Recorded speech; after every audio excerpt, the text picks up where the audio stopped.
Hi, I'm Nancy. Welcome to my channel Running with Scissors. In today's video, I'm going to show you my first make from the fabric wheel of fate. Also, I'm going to show you my brand new spinner. I can't wait for you to see it. Don't go away.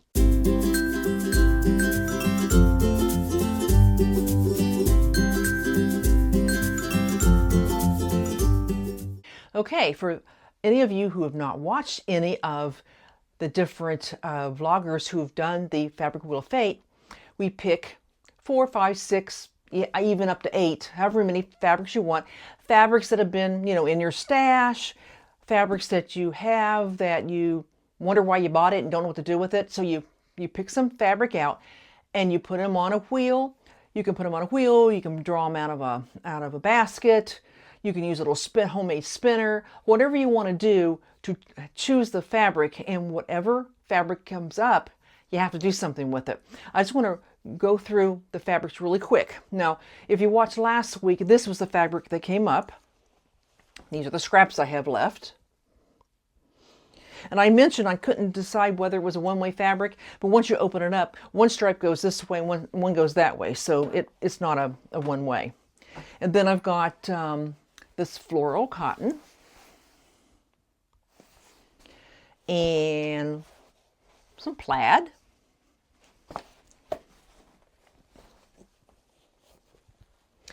And this is, I called it a navy flannel because I didn't know what it was, but one of my viewers said it looked like a flannel backed twill. And I think that's what it is. And then I have some purple corduroy. And last I have some black rib knit. So that's what I had. Now, last week I had a bunch of buttons and I just numbered them and I drew them out of a little bag because I had asked my son to make me some type of a spinner. Carol and Diane both have homemade spinners, and I asked him to make me one. So I went ahead and just drew a button out and just did that for my first make. And then I decided when he gave me my new spinner, I would use that instead. Well, I do have a new spinner, and I'll show that to you at the end. So that's what I did for this one. I just drew a button out that had numbers on it. Now, as I said, this is what I made it from. Kind of a jersey knit, got it from Joann's. Well, my first thought was to make the classic tee from Love Notions. I love those. And I thought, no, I'm not going to do that. I'm going to get into my stash of patterns and find something I've not made before. So I said, okay, let's do that. So I chose this Butter 6966. It's the view this lady's wearing. And if you look at it, it's knit, but it does not have one of those the collars, the collar band. What this pattern uses is a facing. Now, I'm not a big fan of facings, but I never made a facing for a knit top before, and you do use knit interfacing, which I had. Okay, now let's talk about this pattern. Nothing wrong with the pattern. It's all on me. Well,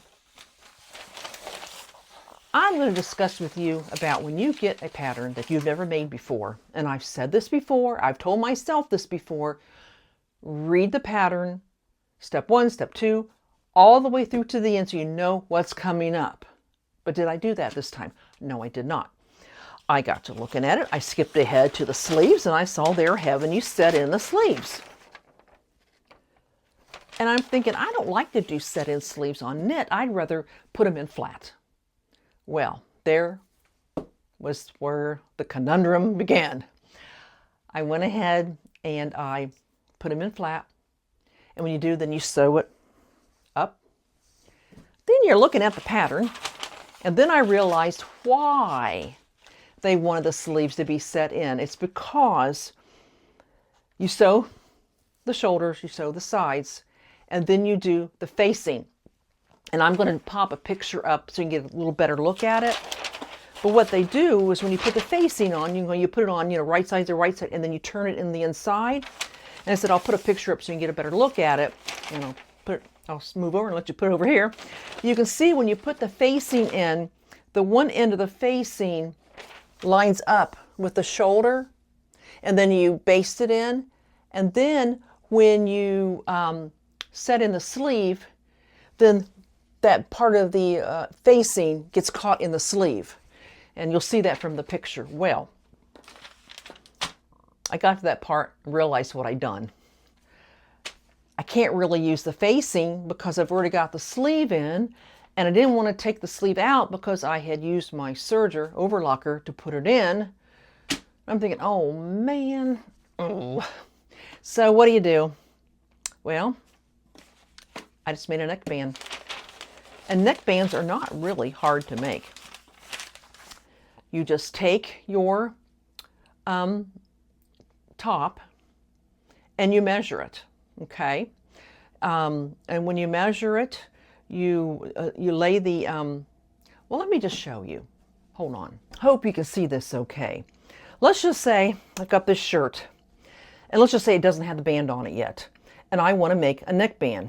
So what you do is you measure, and you don't lay it down. See how it won't bend? You lay it on its side. So you measure from right at the shoulder, and you go around like so till you measure the front.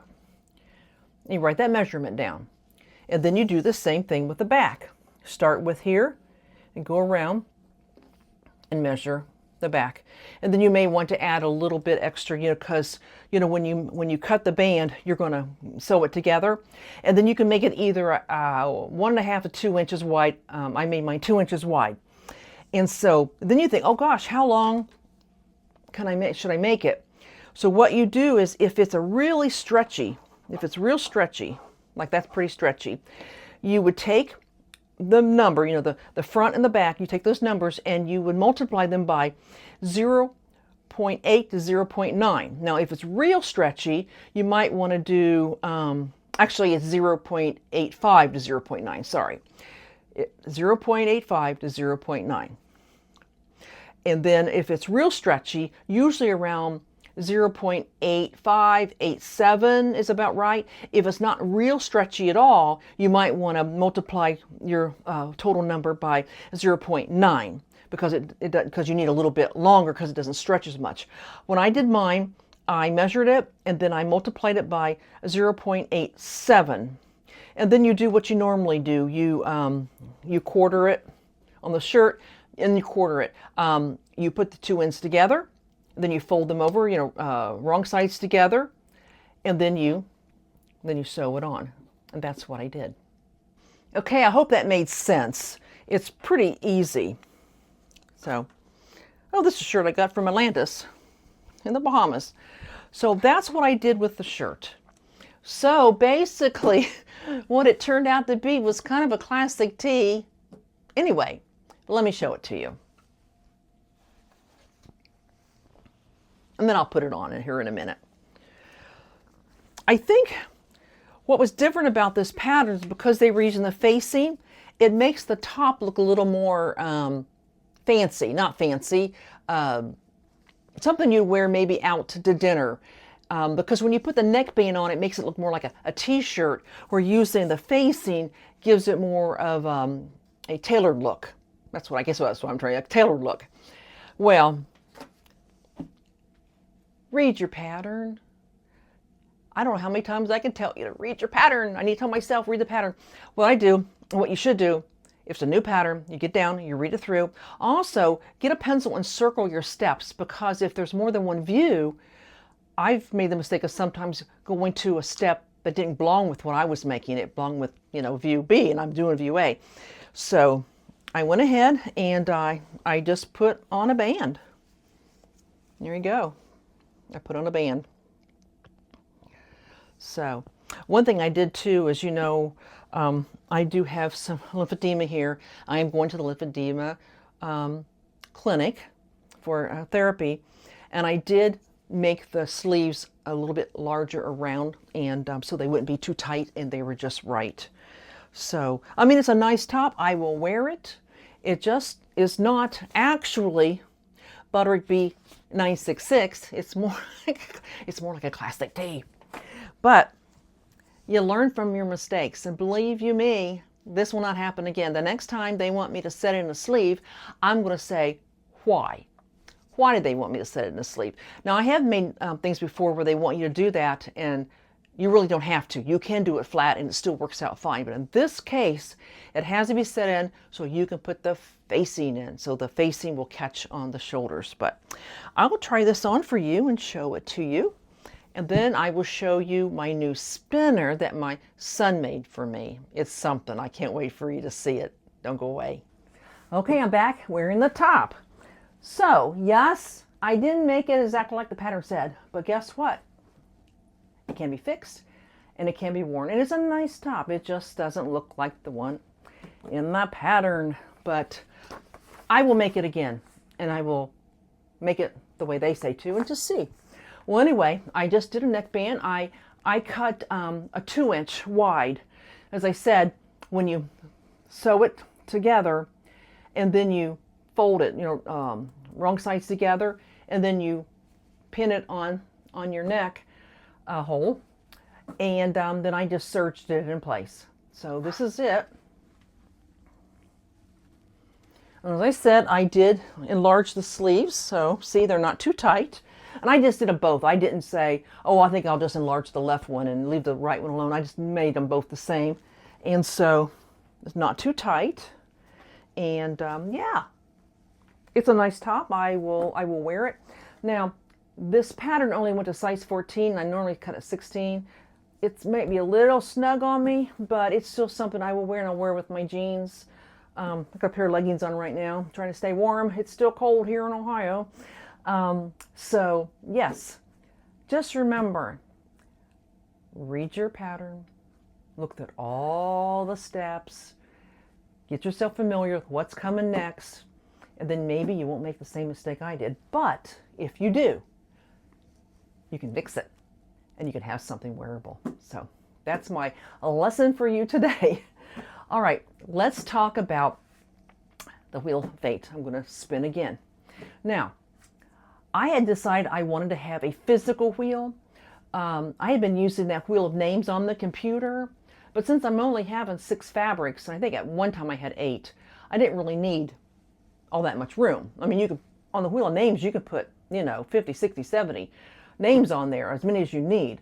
But I thought it was kind of fun to have my own. So anyway, my son does do some woodworking. My dad did too, and Stephen does have some of his equipment. So I texted him and said, do you think you can make me one? He goes, well, what exactly do you want? Give me a picture. So I sent a picture. I said, all I want is just, a little round circle. Put a spinner so it spins really freely.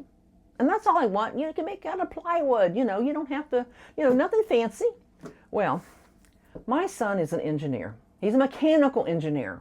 That right there should tell you something. When he was talking to his sister, and he mentioned that picture I sent of him, just of a regular spinner, he said, well, that's boring. Well, being the engineer that he is, and if you know any engineers, especially mechanical engineers, they're not going to do a little round disc with a little spinner in the middle. No, they're not. I've got something really special. Let me just show it to you. Tell me what you think.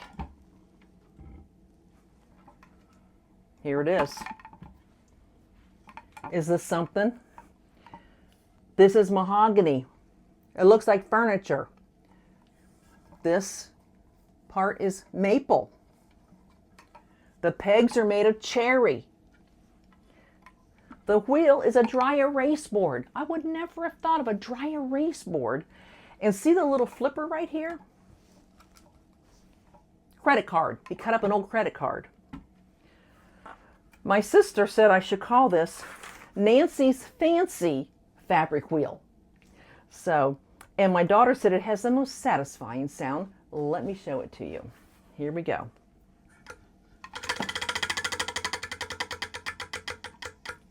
What does this remind you of? I feel like either I'm on The Price is Right, pulling down that wheel, or I'm on the Wheel of Fortune, you know, where they had the wheel laying down, and you reach out and you spin it. I feel like I'm on a game show. So, because it is a dry erase board, I did go, actually went to Kroger's, and I bought some dry erase pens, 4 colors. It even came with a little squirt bottle to clean it off, and it came with a dry eraser. So, what I'm going to do is I'm actually going to write the names. Like I'll write, what I had, black rib knit, purple corduroy. I'm going to write that there. Now this has 8 spots, so I can have as many as 8, and I'm going to write those in. Let's try not to do numbers, because if I do 1, 2, 3 or whatever, then I'm going to have to go, now what was that number 2? I'll just write the name in. So what I'll do is I'm going to go ahead and write the names into my fabrics, and then I'll come back and we'll spin. Okay, got a little closer so you can see it. I don't know if you can see me, but that's okay. As you can see, I've got the navy twill, the plaid, the black rib knit, the cotton floral, the purple cord. So, shall we give it a spin and see what happens?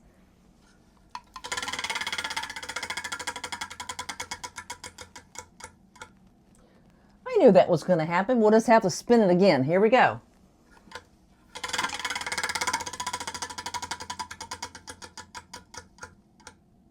And what do we have here? The black rib knit.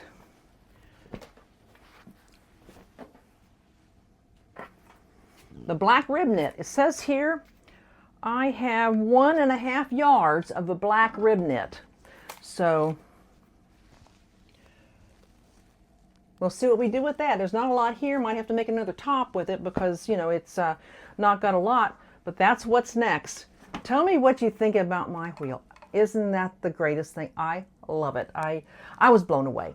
I honestly thought he was going to make me just a little circle with a spinner. That's all I asked him for. But, you know, being the engineer that he is, they kind of go all out. And I love it. I love it. So, well, I'll be back when I finish whatever I make with this. Also, remember, I have been making challenges from the Great British Sewing Bee and some other things up my sleeve. So, all right.